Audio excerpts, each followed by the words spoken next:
Good afternoon, everyone, and happy Friday. I'm joined to my right by the woman who needs no introduction, the Commissioner of the Department of Health, Judy Persichelli. And to my left, another familiar face, the state's epidemiologist, Dr. Christina Tan. Jared Maples is with us, Director of the Office of Homeland Security and Preparedness.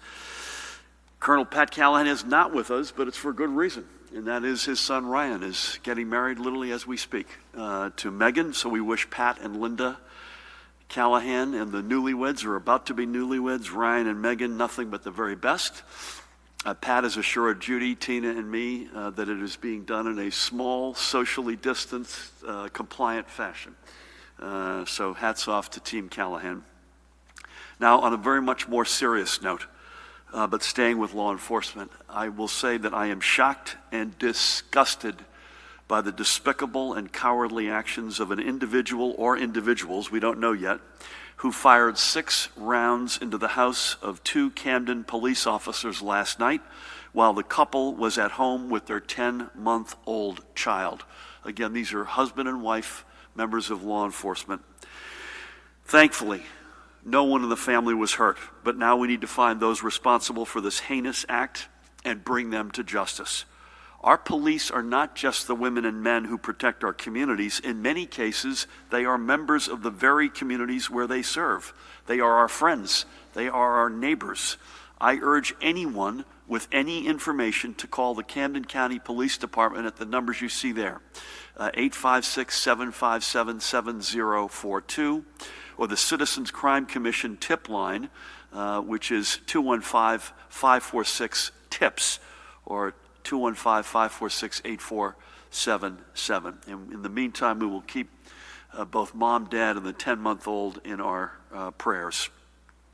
Switching gears, one of the themes I return to on a regular basis here is our overarching goal of ensuring New Jersey emerges from this pandemic stronger, fairer, and more resilient than ever. And over the past 2 days, we have taken 2 important steps to achieving that aim.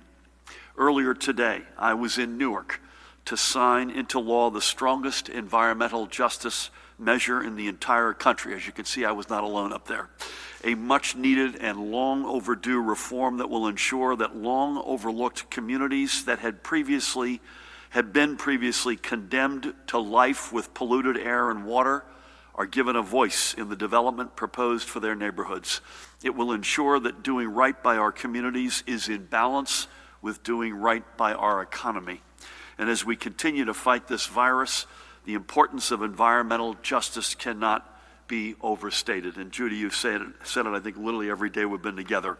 Our black and brown communities have borne an outsized impact in our urban areas. That impact is reflected in the long-standing health problems that have been exacerbated by years of dirty air and dirty water. In Newark South Ward, where I was, for example, young people grow up with asthma rates many times greater than their peers, and pulmonary conditions we know are a factor in the severity of COVID-19 infections. Ensuring environmental justice is a critical part of our ability to become stronger, fairer, and more resilient. So too is ensuring the economic vitality and survival of our middle-class families and those, as I was growing up, striving and looking up to join the middle class. And that is why yesterday in this very room, folks asked me a fair amount on the road, what does this room look like? That is the room yesterday, configured not with the table but with a podium, but largely from the reporters and the cameras lens, pretty consistent with what it looks like every day. We have lighter attendance today, but that is what it looks like. So yesterday, and this photo is emblematic of that, I was proud to stand right here with Lieutenant Governor Sheila Oliver, Senate President Steve Sweeney, Assembly Speaker Craig Coughlin, and the Budget Committee chairs, Senator Paul Sarlo and Assemblywoman Ileana Pinter-Marin, to announce our agreement to reinstate the millionaire's tax, to provide us the resources to invest more deeply and meaningfully in our communities and common future, while at the same time providing direct tax relief of up to $500 to nearly 800,000 New Jersey middle class and working families. This is up to $500 that our families need and that they deserve. And through the millionaire's tax, we are restoring the principle of fairness to our tax code. No middle-class family should pay a higher percentage of their income in taxes than the wealthiest among us, and now we're in a position to greatly reduce, if not eliminate, that disparity.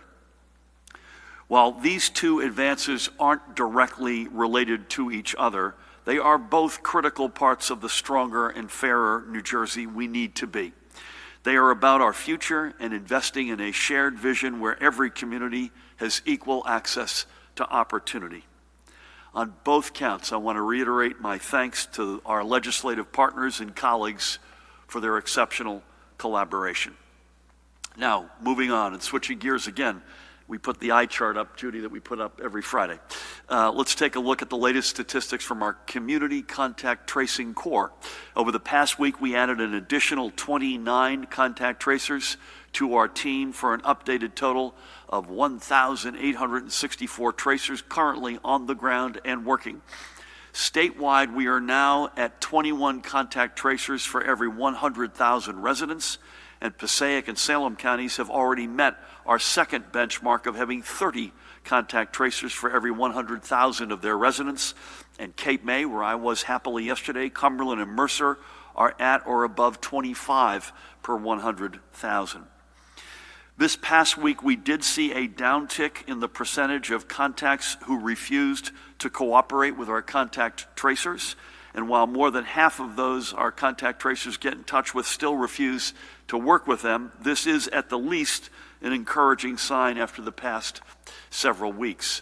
And more than half of all new cases are being followed up within the first 24 hours. So let's continue to move these numbers in the right direction. If a contact tracer reaches out to you, please take that call for the sake of your health, your family's health, and for our ability, collectively, all of us, to defeat this virus. Next, switching gears again, I want to give a quick update on our progress in ensuring every New Jerseyan is counted in the 2020 census. The other day, we noted that we have exceeded the self-response rate of the 1990, the 2000, and the 2010 censuses, and that more than 94% of all New Jerseyans have now been counted. But what's really exciting is how broad the cooperation has been across our state. Of our 21 counties, 13 have already exceeded their response rate for 2010. Another 4 are within 1% or less of their 2010 self-response number, and 2 of the remaining 4 are within 2%. There are only 12 days left until the end of counting, and we are pushing to see every county beat where they were 10 years ago. Across the state, there are literally hundreds of census events planned between today and September 30th to make sure everyone fulfills their civic responsibility to be counted. To find an event near you, go to that website, census.nj.gov, census.nj.gov. And in 2010, we know we were undercounted, and because we've left literally billions of dollars behind in federal aid for our schools, for healthcare, our roads, mass transit, even, frankly, as Judy and Tina know as well as I, even for our COVID-19 response. This year's census is especially critical as we fight to ensure that we are properly represented in Congress. And another undercount could mean we lose another representative, as we did after 2010, and we can't bear that. And finally, if you have not yet responded, that's the place you go, 2020census.gov, and get counted. It's fast, it's safe and secure, it's really important. 2020census.gov, we've got 12 days to go. With that, Judy, let's turn to the overnight numbers, if that's all right. We're reporting another 519 positive test results. That's a cumulative total of 198,848. Yesterday, let's stay there, go back if you could, just to say, whoop, there we are. Judy, that number yesterday was over 617. So you get back-to-back days where we have clocked some big numbers. Now, we'll get to the positivity rate in a minute. We test a lot of people in New Jersey, and that's a good thing. But I know there are some areas in particular that you're focused on, you'll get into in a little bit more detail. The rate of positivity, as I mentioned, for all tests conducted, this would have been as of Monday, was 2.19%.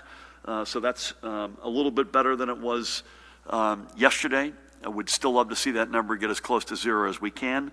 Statewide rate of transmission is around 1.08. It's been bouncing in the 1.05 to 1.1 range. Judy, I don't want to put words in your mouth, but with the big number of positives, that's bound, as we look back, say, a few days from now, that number's bound to go up a little bit. So we want to get that, if we can, folks, under 1.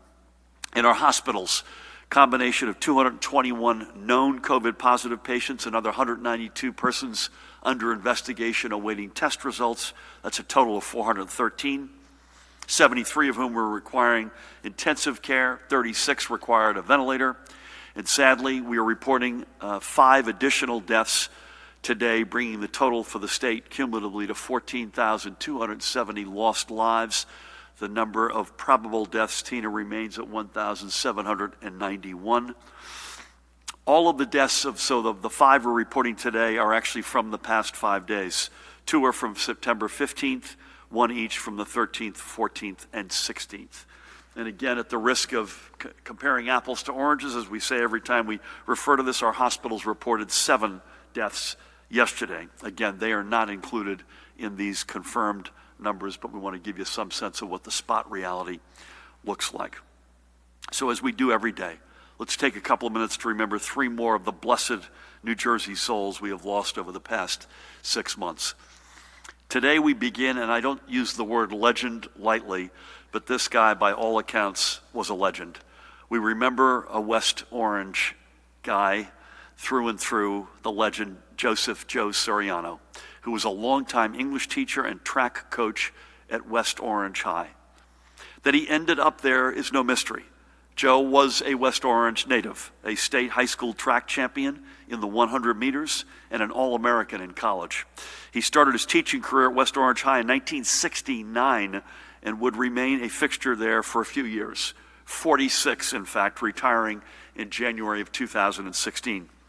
For his commitment to his students, he was named Teacher of the Year not once or twice, but 3 times. And as a coach, his West Orange Mountaineers track and field teams won a total of 7 league championships, and he earned All-Area Coach of the Year honors an amazing 16 times. League Coach of the Year 8 times, twice recognized as Essex County Coach of the Year. He coached 5 athletes who would go on to garner All-American status, and 3 who met Olympic qualifying standards.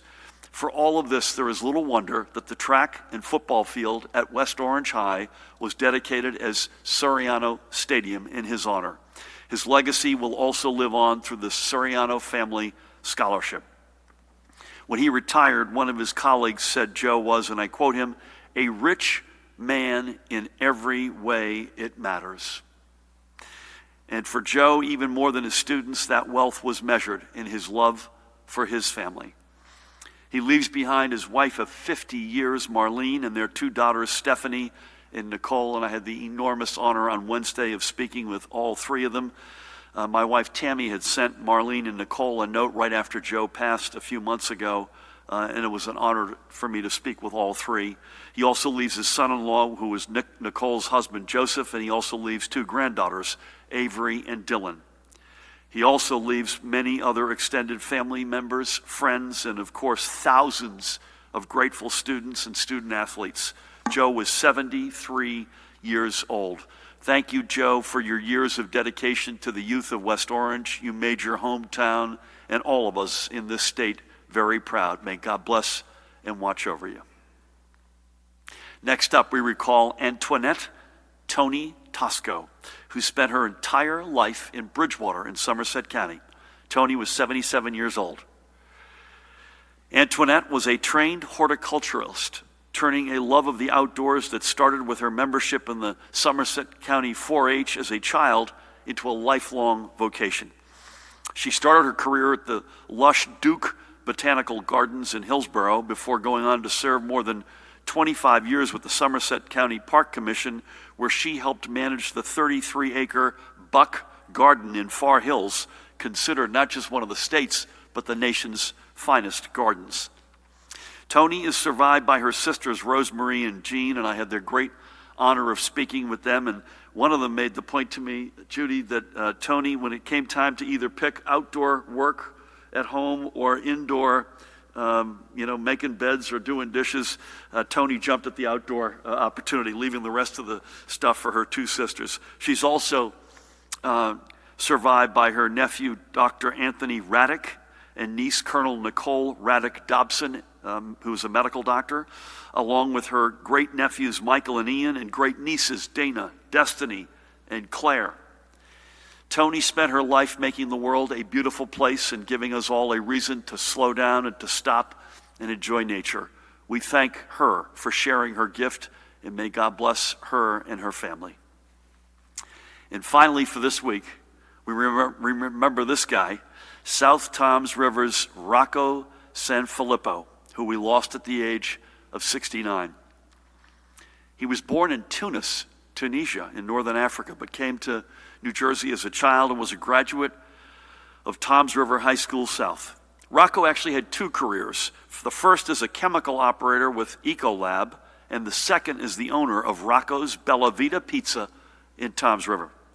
Outside of work, however, family and friends will remember the avid fisherman and crabber who loved to spend his time in his home kitchen, the bowler with a perfect 300 game to his credit, who coached youth bowlers at Thunder Bowl in Bayville, and the man who generously gave his time as a baseball and softball coach with the Berkeley Little League. Rocco leaves behind his mother, Carmela, and I had a really emotional conversation with her, as you can imagine. His wife of 47 years, Mary, and again, I had the great honor of speaking with her. And his daughter, Pam, and I again had she's in Greenbrook, I had a great honor of speaking with her on Wednesday. Also, Pam's wife, Kara, son, Joe, who lives in Jersey City, and his husband, Michael, his uncle, Sal, and many nieces, nephews, cousins, and godchildren. Rocco spent his life doing what he loved with the people he loved. May all have that same ability. May God bless you and watch over you, Rocco. And may God bless and watch over everyone who we have lost and their surviving families and friends. Next, I want to give a quick shout out to another of the small business leaders working hard to make sure our tomorrow is stronger than our today. And today we're recognizing Sonia Sheffer, the owner and operator of the Newark-based wholesale vegetable distributor, M. Bross, Inc. M. Bross has been in business supplying supermarkets up and down the eastern seaboard since the 1950s and built its longevity on a reputation for integrity and dedication to quality. Their specialties, potatoes and onions. If it's potatoes and onions you need, that's the place you go, Judy. But when the pandemic hit, and with supermarket partners in particular still relying on her, Sonia needed a helping hand. She found it through the New Jersey Economic Development Authority and was able to qualify for a $10,000 grant that allowed her to provide personal protective equipment to her employees, purchase extra industrial cleaning supplies to keep her business safe, and to make sure other necessary expenses were covered. Now, with her largest retail customer, Wakefern Corporation, scaling back up, Sonia and the M. Bross team are ready to keep going. I had the honor of checking in with Sonia, who, by the way, in the midst of all this, has a son, Dalton, who turned age 1 in the middle of this crazy past 6 months. But I wished her all the best for her future and to thank her for keeping M. Bross's legacy going strong in Newark, New Jersey. Before I close, I want to go to Delran to extend some very special birthday wishes. This is Donald Schaefer. He is a World War II veteran, a retired construction worker, and known by many as Poppy. He has also lived by himself since his wife passed a decade ago. So this week is Donald's 95th birthday. But because of the current situation, he is not able to gather with his family. And his family is his daughter, 2 granddaughters, and 5 great-grandchildren, as they had originally hoped and planned. But we're not going to let this pandemic get in the way of making sure he is celebrated. So to you, Donald, from the First Lady and me, and all of us here, we wish you nothing but the happiest of birthdays and many, many more. Thank you for being a treasured part of our New Jersey family, and thank you for your service to our great nation. And finally, to all the members and brothers and sisters of our Jewish community preparing to celebrate Rosh Hashanah in the new year, Shana Tova. May this be a sweet year of good health for you and your family, and may I plead, if you are worshiping this weekend and celebrating and observing the new year, please do so responsibly. Please, please, please. And again, Shana Tova. With that, I'll turn things over to the woman who needs no introduction, the Commissioner of the Department of Health, Judy Persicelli. Thank you, Governor, and good afternoon. As the Governor noted, we continue to see a rise in cases, some linked to gatherings, some linked to celebratory gatherings like parties, and some linked to solemn gatherings, as in funerals. No matter the reason, this increase in cases reminds us that this virus is unrelenting. It treats everyone the same. We are fighting an invisible enemy, and we must continue to be cognizant of that fact, and we must continue to be vigilant to protect ourselves and our loved ones. In particular, we have seen very large increases in cases in Ocean and Monmouth counties. Over the past week ending yesterday, so not counting the cases we shared with you today, Ocean and Monmouth County reported 736 new cases. On Thursday, the number of cases reported in Ocean County was 112, the most cases of any county in the state. Today, the number of cases reported is 93, again the highest in the state.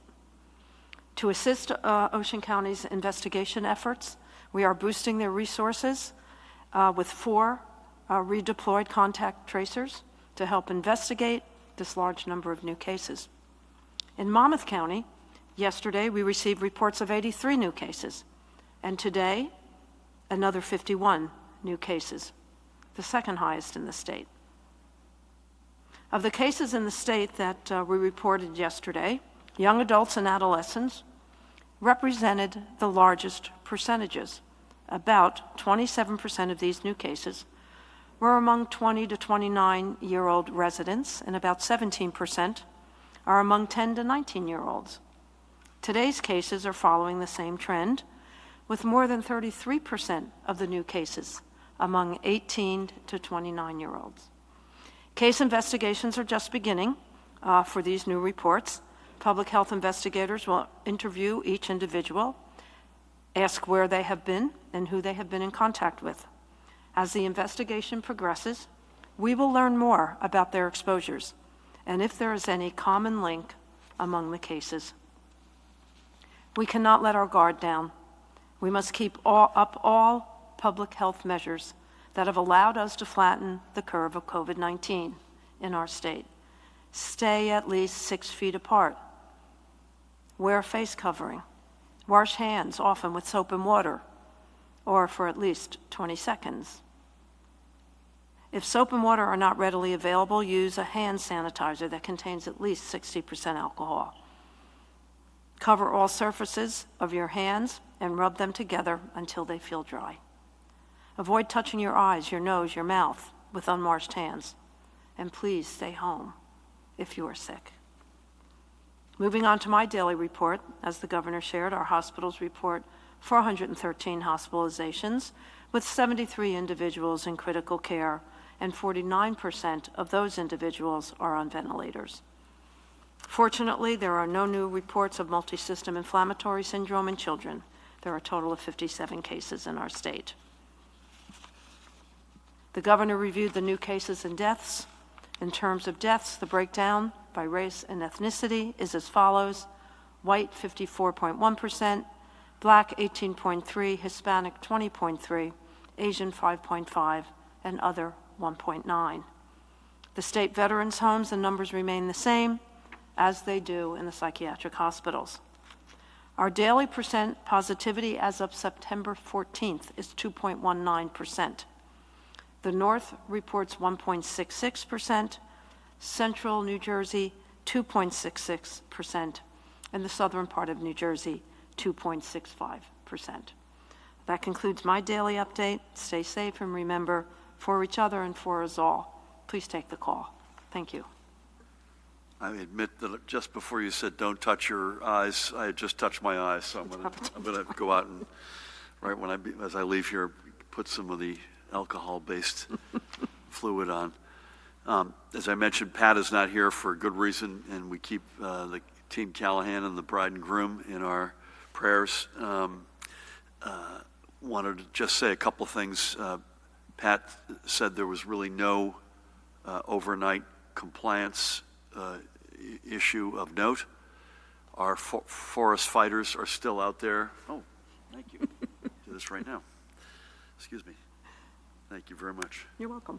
Our forest fighters are still out and battling what is, I believe, 26 different fires on the West Coast, 18,000 firefighters. And they are so far so good, safe and sound, but we keep them in our prayers. Nothing new on the storm front meteorologically, so that's a good thing. And again, that's I'm doing my stand-in role, playing the role of Colonel Pat Callahan.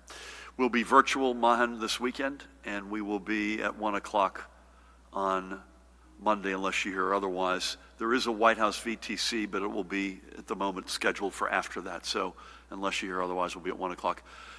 Do you have anything, sir? You good? Sir, you got anything? Please.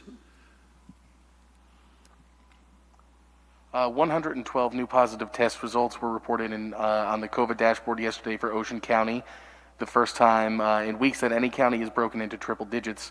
Does this qualify as an outbreak? And if so, do you know about the cause and what is being done about it? Is that it?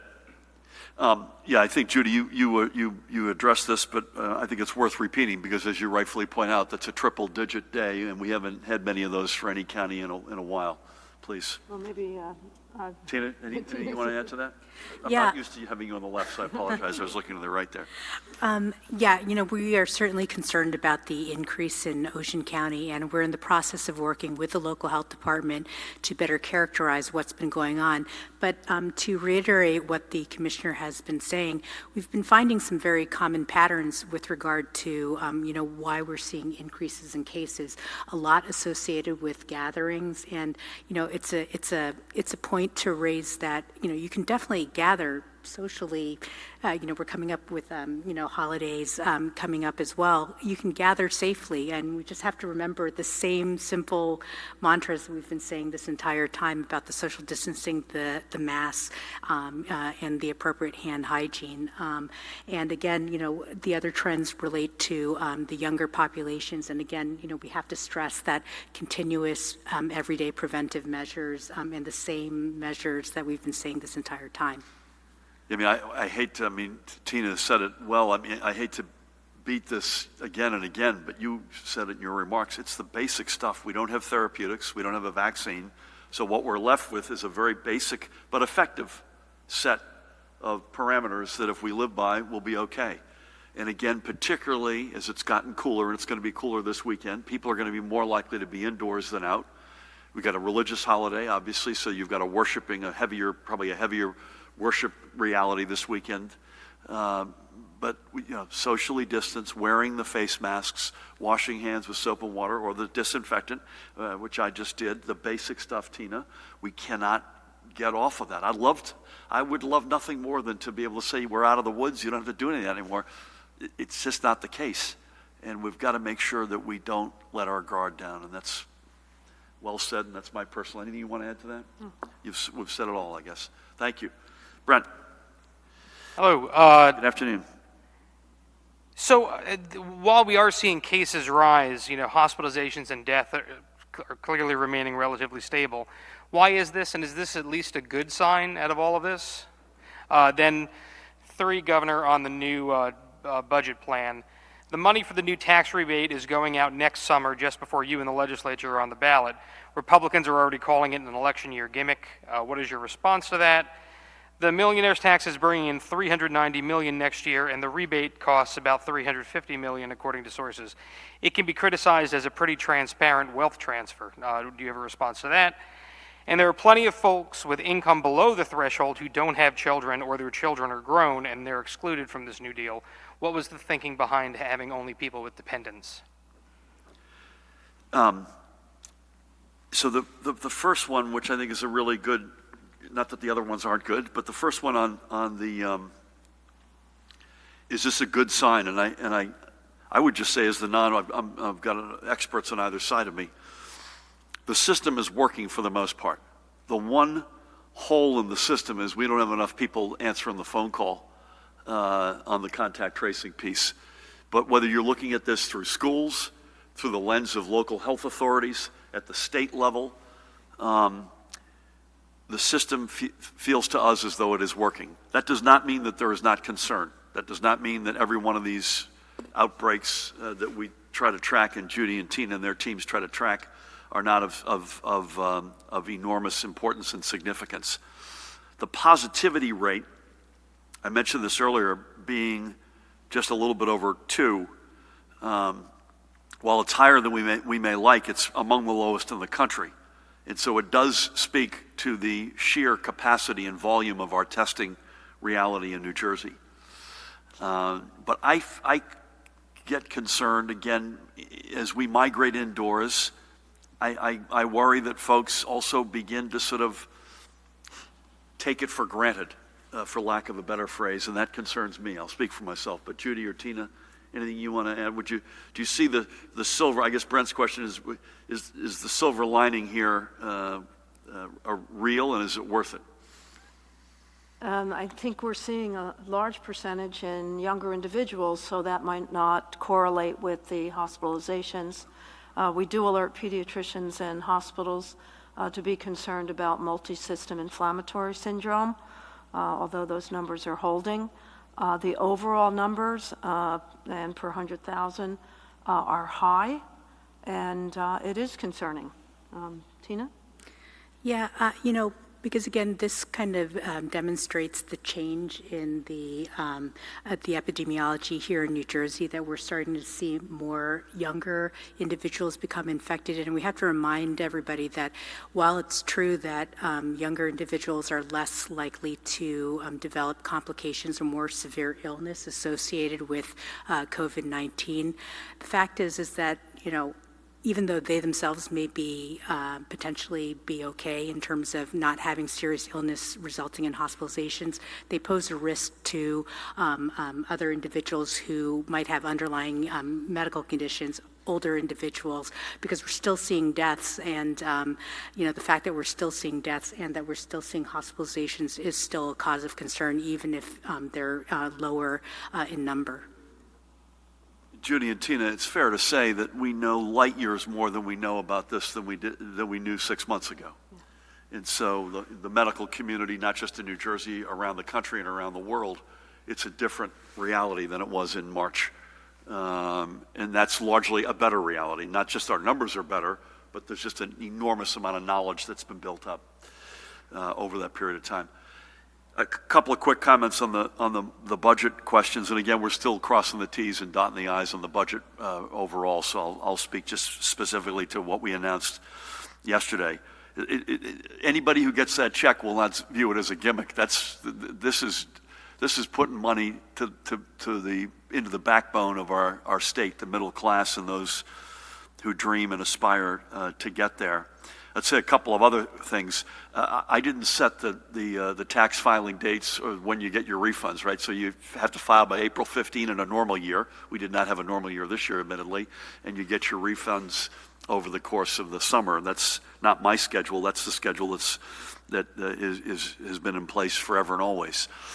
I would just say this, that from the moment we started talking about tax fairness on the campaign, never mind in prior budget addresses and prior budget discussions, the notion has always been to ask those who can afford it the most to allow us to get the repeatable year in and year out revenue to make the investments that we need to make into the middle class. So it's not just the up to $500, it's funding schools, and still I'm proud to say at record levels this year in an otherwise really, really, really tough budget.